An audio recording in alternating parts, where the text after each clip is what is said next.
Hello friends, स्वागत है आपका एमके क्लासेस में। आइए हम लोग देखते हैं कि ग्राफीय विधि से गति के समीकरण को कैसे प्रूव करते हैं, सिद्ध करते हैं। सबसे पहले ये देखना है कि गति के समीकरण होते क्या हैं, कहते किसे हैं, ये सबसे पहले जानना जरूरी है। तो देखिए मैंने कुछ लिखा है।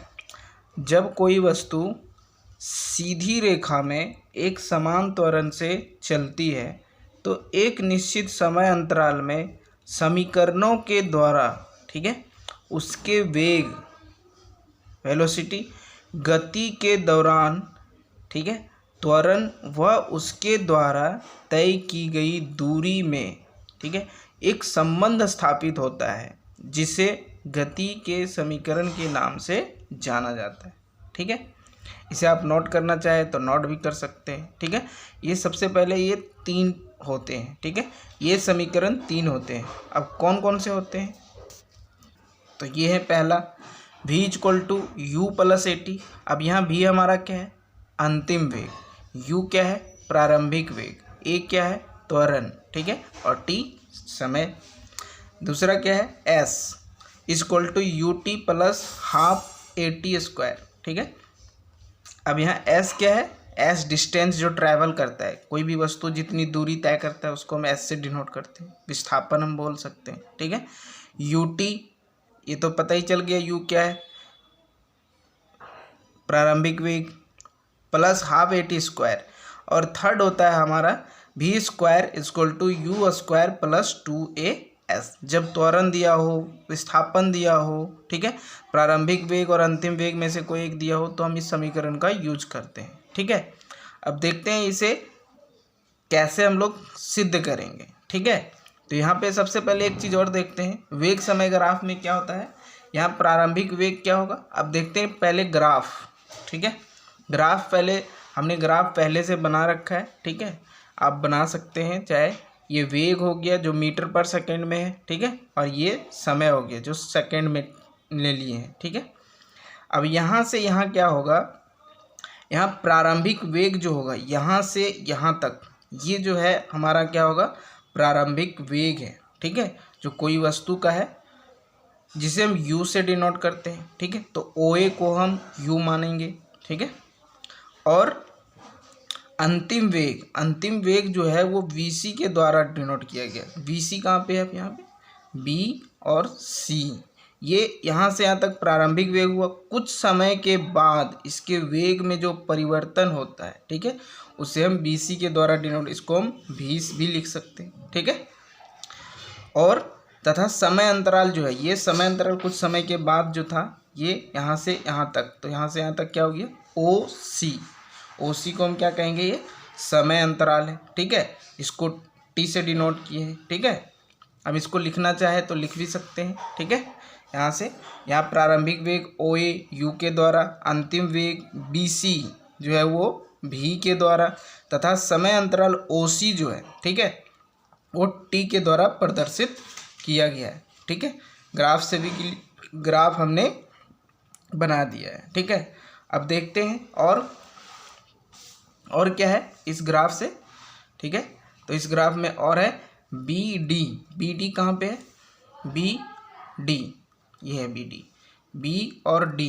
ठीक है, BD क्या है, BD = जो होगा वो क्या होगा हमारा, ऐसे एक मिनट ऐसे समझ सकते हैं इसे, BD ये और ये जो होगा, यहाँ से यहाँ तक का जो डिस्टेंस होगा, यहाँ से यहाँ तक का जो होगा डिफरेंस, वो क्या होगा, हम इसको कह सकते हैं B, और पूरा यहाँ से यहाँ तक C, BC में से अगर हम C और D को माइनस कर देंगे, CD को माइनस कर देंगे तो यहाँ से यहाँ तक निकलेगा BD। तो वही हम लिखे यहाँ पे BD = BC - CD।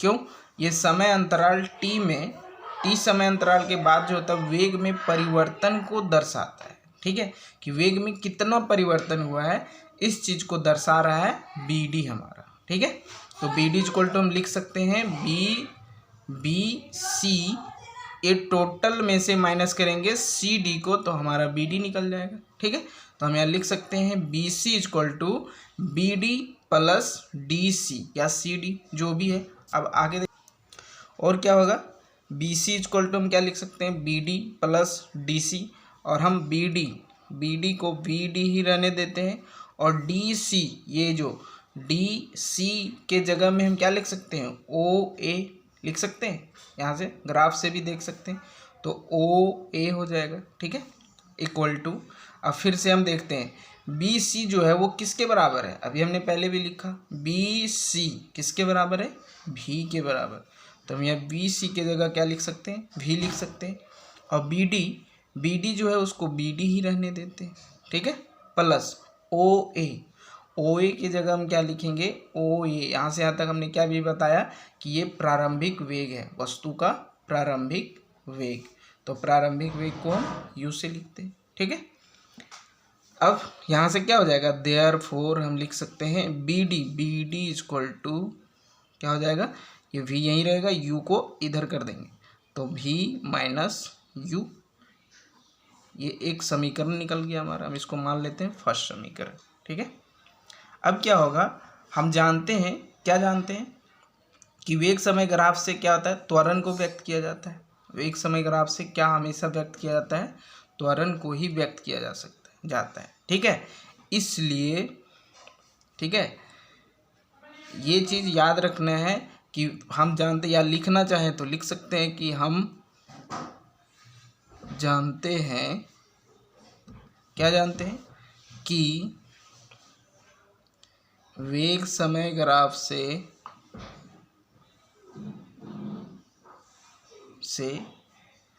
त्वरण को व्यक्त किया जाता है, ठीक है, इसको छोड़ देते हैं, इसलिए क्या होगा, ए क्या है हमारा, त्वरण बराबर क्या होगा, त्वरण बराबर होता ही क्या है कि वेग में परिवर्तन, ठीक है, बटे, ठीक है, क्या होगा, लिया गया, तो वेग में परिवर्तन कब होगा, जब कुछ समय लगेगा, ठीक है, तो लिया गया समय, ठीक है। अब वेग में परिवर्तन हमारा कितना हो गया, वेग में परिवर्तन जो हुआ वो किससे पता चल रहा है, ग्राफ से देखते हैं, ये था ओ ए, ठीक है, और यहाँ से यहाँ तक था बी सी, तो वेग में जो परिवर्तन हो रहा है वो कितना हो रहा है, यहाँ से यहाँ तक ही तो परिवर्तित हो रहा है, ठीक है, तो हम इसके जगह में क्या लिखेंगे, बी डी, ठीक है, बट लिया गया समय को हम क्या लिख सकते हैं, ओ सी लिख सकते हैं, क्योंकि टी समय के बाद, और ओ सी के बराबर हम क्या लिख सकते हैं इसको, ए डी, तो ए डी लिख देते हैं हम इसको, ठीक है। अब यहाँ क्या हो जाएगा, इक्वल टू बी डी रहेगा, और ए डी को अभी हमने दिखाया ग्राफ से, ए डी को हम क्या लिख सकते हैं, ओ सी, तो हम यहाँ ए डी के जगह पे क्या लिखेंगे, ओ सी, ठीक है। अब यहाँ क्या हो जाएगा, देयरफॉर ए इक्वल टू क्या हो जाएगा, बी डी, ठीक है, और ओ सी जो है वो हमारा क्या है, ये यहाँ से यहाँ तक टी है, समय है, ठीक है, तो हम यहाँ टी लिख सकते हैं, ठीक है। देयरफॉर बी डी जो होगा इसको हम यहीं छोड़ देंगे, तो ये यहाँ से यहाँ तक आएगा, क्रॉस मल्टीप्लाई होके टी को यहाँ करेंगे, तो ए इंटू टी ये होगा। अब ये हमारा भी एक समीकरण निकल गया, दूसरा मान लेते हैं समीकरण 2, ठीक है। अब ये क्या होगा, हम यहाँ लिखेंगे समीकरण 1 और 2 से, ठीक है। क्या होगा, समीकरण 1 में क्या कह रहा है, समीकरण में 1 में क्या रहा है, B D equal to V minus U, ठीक है, और यहाँ पे क्या आ गया, B D equal to A T, तो बी डी दोनों तरफ है, ठीक है, तो हम बी डी के बराबर लिखेंगे, क्या लिखेंगे, V minus U equal to A T, ठीक है, ये होगा, और यहाँ होगा V minus U equal to A T, ठीक है। और हमको सिद्ध क्या करना है, वी, अब ये वी को यहीं रहने देते, ये माइनस में है तो बाउंड्री के इधर जाएगा तो क्या होगा, ये साइन चेंज हो जाएगा, तो यू प्लस में आ जाएगा, प्लस ये तो प्लस में ही है 80, इस तरह से क्या हो गया, गति का पहला समीकरण सिद्ध हो गया। ठीक है, v equal to U plus A T, तो सिद्ध करना इजी है। ठीक है, और इस तरह से हम इसे आसानी से सिद्ध कर सकते हैं। सिर्फ ध्यान देना है इसे ग्राफ में। ठीक है, कि ग्राफ को कैसे बनाना है। वेग समय ग्राफ है। ठीक है, एक बार ग्राफ को फिर से देख लीजिए आप। ठीक है, ध्यान से, और इसे बना लीजिए और नोट भी कर सकते हैं। अब नेक्स्ट देखते हैं हम लोग गति का दूसरा समीकरण को कैसे सिद्ध करेंगे, S equal to U T plus half A T square को। दूसरा समीकरण जो है वो हमारा क्या है, S equal to U T plus half A T square. ठीक है, ये हमारा दूसरा समीकरण है, इसको हमको सिद्ध करना है। ठीक है, तो हम क्या करेंगे, सबसे पहले क्या लिखेंगे, मान लेते हैं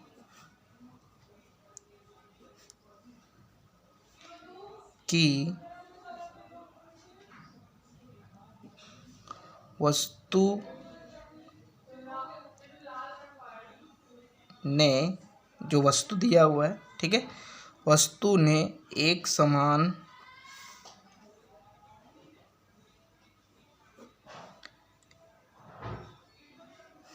त्वरण ए से टी समय में, ठीक है, एस दूरी तय की। ठीक है, जो वस्तु हमने माना है, ठीक है, कि मान लिए कि वस्तु ने एक समान त्वरण ए से, ठीक है, वो जा रही है एक समान त्वरण से टी समय में एस दूरी तय की। ठीक है, यहाँ तक जान लेते हैं। जो कौन सा है, जो ग्राफ में हमारा कहाँ पे दिया हुआ है, जो ग्राफ में क्या है, ओ ए बी सी, यहाँ से यहाँ तक के क्षेत्रफल के द्वारा प्राप्त की जाती है। ठीक है, या तो दर्शाया जा सकता है, ठीक है, बता सकते हैं हम इसको। ठीक है, जो ग्राफ में कौन सा है, एक बार फिर से देखते हैं, जो ओ A B C, O A B C के क्षेत्रफल द्वारा प्राप्त की जाती है।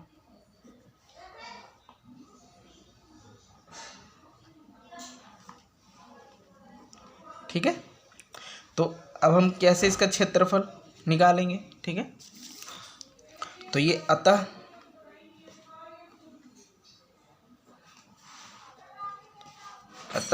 कौन सा हो जाएगा, ये क्षेत्रफल क्या होगा। ठीक है, एस क्या है, दूरी, ओ ए बी सी का क्षेत्रफल लिख सकते हैं। ठीक है, अब ओ ए बी सी ये किस आकार का है, इसे ध्यान देना है। ठीक है, तो ये है किस टाइप का, एक समलंब नहीं बन रहा है। ठीक है, समलंब के बारे में अगर आप पढ़े होंगे तो पता होगा कि ये समलंब बन रहा है, तो इस समलंब का क्षेत्रफल है ओ ए बी सी का क्षेत्रफल। ठीक है, तो ओ ए बी सी का क्षेत्रफल। ठीक है,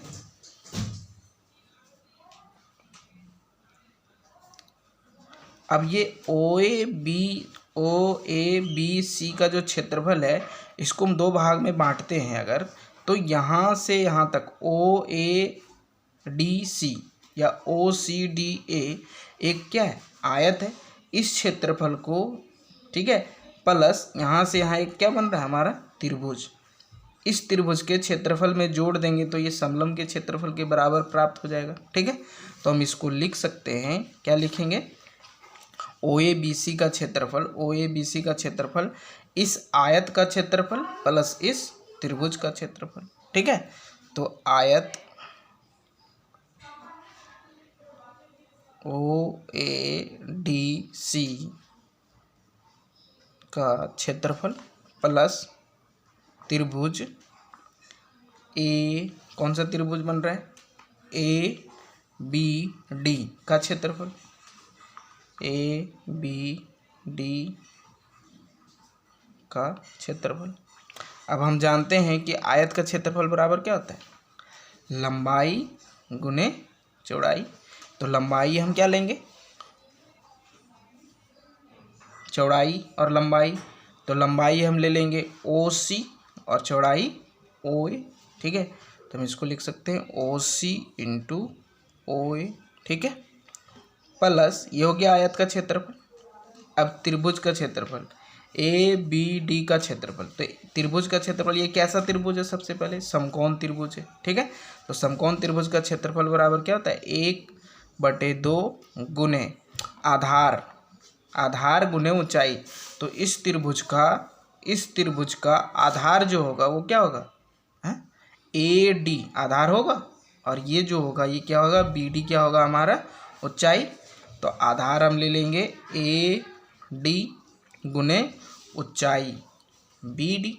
ठीक है, बी डी। अब ये ब्रैकेट क्लोज। अब यहाँ पुट करते हैं वैल्यू। ठीक है, ओ सी जो है, ओ सी किसके बराबर है, ओ सी ये किसके बराबर है, ए डी के बराबर है।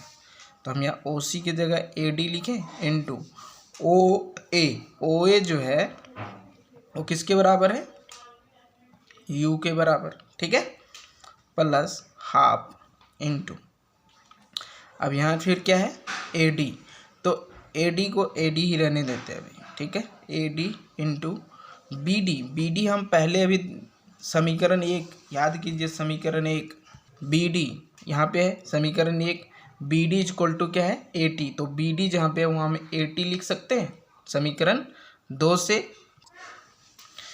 तो यहाँ पे क्या है बी डी इक्वल टू हम क्या लिख सकते हैं ए टी। ठीक है, कहाँ से लिखे हम यहाँ लिख सकते हैं, नोट अगर करना चाहे तो लिख सकते हैं समीकरण 2 से। ठीक है, समीकरण 2 से। ठीक है, अब यहाँ क्या हो जाएगा ए डी के जगह हम क्या लिख सकते हैं, ए डी जो है वो किसके बराबर है, ओ सी के बराबर, और ओ सी जो है वो किसके बराबर है, टी के बराबर है।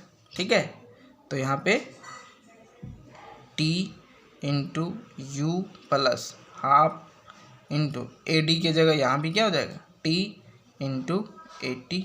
अब यहाँ देखते हैं u इंटू टी क्या हो जाएगा यू टी प्लस ये हाफ का हाफ इंटू ए और T into T A T का स्क्वायर इधर आ गया। और ये है क्या हमारा डिस्टेंस ही तो है। ठीक है, दूरी ही तो है। तो s equal to U T plus half A T square, ये दूसरा समीकरण भी सिद्ध हो गया हमारा। अब नेक्स्ट देखते हैं हम तीसरा समीकरण कैसे सिद्ध करेंगे। तीसरा समीकरण हमारा क्या है, क्या सिद्ध करना है, V square equal to U square plus 2as, इसे सिद्ध करना है। ठीक है, अब क्या होगा वेग समय ग्राफ से, इस ग्राफ से ठीक है लिखेंगे वेग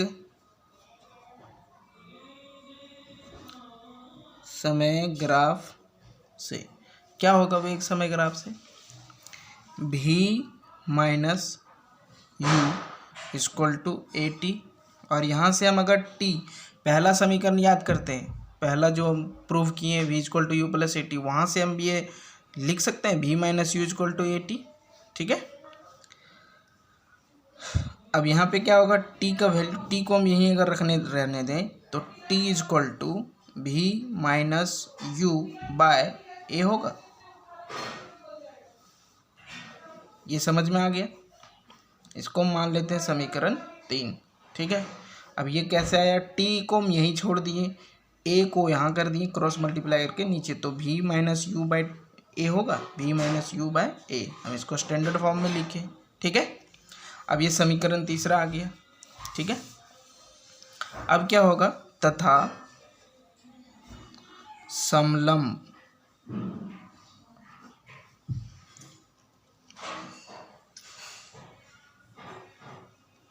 ओ ए बी सी का क्या होगा क्षेत्रफल, ओ ए बी सी का क्षेत्रफल जो होगा वो क्या होगा, हम एस, ये भी एक दूरी है, ठीक है। तो ओ ए बी सी का क्षेत्रफल समलम, ये याद कीजिए, समलम ओ A B C, O A B C का क्षेत्रफल, समलम का क्षेत्रफल क्या होता है, 1/2 गुने समांतर भुजाओं का योग। ये कौन कौन सा समांतर भुजा है, यहाँ ये और ये और ये और ये भुजा और ये भुजा समांतर है, तो समांतर भुजाओं का योग, ठीक है, गुने क्या होगा, ऊंचाई, तो ऊंचाई होता है, ठीक है। तो हम यहाँ लिख सकते हैं समलम का क्षेत्रफल बराबर 1/2 गुने समांतर भुजाओं का योग गुने ऊंचाई हम कर देते हैं, ठीक है। अब एस इक्वल टू ये भी हो जाएगा 1/2 गुने समांतर भुजाओं का योग क्या हो जाएगा, कौन कौन सा समांतर भुजा होगा, ओ ए और यहाँ से इधर क्या होगा, बी सी। तो हम यहाँ लिख सकते हैं ओ ए प्लस बी सी इंटू ऊंचाई, ऊंचाई क्या होगा, ओ सी, ओ सी कहाँ पे, यहाँ से यहाँ तक, ये हमारा ऊंचाई ही तो होगा, ठीक है।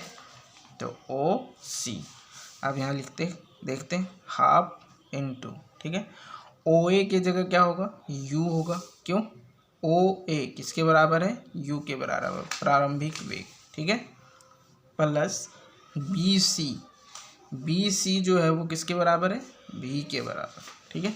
तो बी सी की जगह हम क्या लिख सकते हैं, भी इंटू ओ सी, ओ सी जो होगा, ओ सी ये क्या है, टी है हमारा समय, तो इसकी जगह में हम टी लिख सकते हैं। अब यहाँ फिर से आगे बढ़ाते हैं, हाफ इंटू ये क्या हो जाएगा, u प्लस भी, ठीक है, इंटू अब यहाँ समीकरण 3 से ध्यान देने वाली बात है, अभी समीकरण 3 में हमने क्या निकाला, t इक्वल टू भी माइनस यू बाय ए, तो हम यहाँ t के जगह में भी माइनस यू बाय ए लिख सकते हैं। कैसे आया, समझ में आ गया होगा, यहाँ लिख सकते हैं समीकरण साइड में लिख देंगे, समीकरण 3 से, ठीक है। अब आगे देखते हैं, हाफ इंटू, ठीक है, अब ये u प्लस भी और ये भी माइनस यू, ठीक है। अब इसको स्टैंडर्ड फॉर्म में लिखें तो भी प्लस यू और भी माइनस यू, ये दोनों मल्टीप्लाई होगा, डिवाइडेड बाय ए होगा, ठीक है। और ये अब ये फिर से आ जाएगा क्या, भी प्लस यू और ये भी माइनस यू बाय 2a होगा, इधर s है हमारा, ठीक है, इधर क्या है, s डिस्टेंस, ठीक है। अब ये क्रॉस मल्टीप्लाई होगा यहाँ से इधर, ठीक है। ये 1 मिनट, इसे क्या करते हैं, s इक्वल टू रहने देते हैं, याद कीजिए फॉर्मूला होता है a plus B into A minus B, तो क्या होता है A square minus B square, तो यहाँ हम लिख सकते हैं V plus U equal to into V minus U की जगह में क्या लिख सकते हैं, V square minus U square होगा बाय 2a, ठीक है। अब ये क्रॉस मल्टीप्लाई होगा तो 2as ये इसके साथ मल्टीप्लाई हो जाएगा, इक्वल टू भी स्क्वायर माइनस यू स्क्वायर, ठीक है। और इसको हम स्टैंडर्ड फॉर्म में लिखे तो V square equal to U square, क्यों, ये इसको हम इधर कर रहे हैं माइनस यू को, तो माइनस इधर आएगा तो प्लस होगा, यू स्क्वायर प्लस 2as, यही तो है थर्ड समीकरण। इस तरह से तीसरा समीकरण भी क्या हो गया हमारा, सिद्ध हो गया। इस तरह से इजी है, आसानी से सिद्ध कर सकते हैं। अब इसके आधार पे बहुत सारे न्यूमेरिकल्स हैं, क्वेश्चंस हैं जो हम नेक्स्ट वीडियो में अपलोड करेंगे, ठीक है। कुछ हमारी तबीयत ख़राब हो जाने के कारण हमने कुछ दिनों तक से वीडियो अपलोड नहीं किया था, इसके लिए क्षमा, थैंक यू।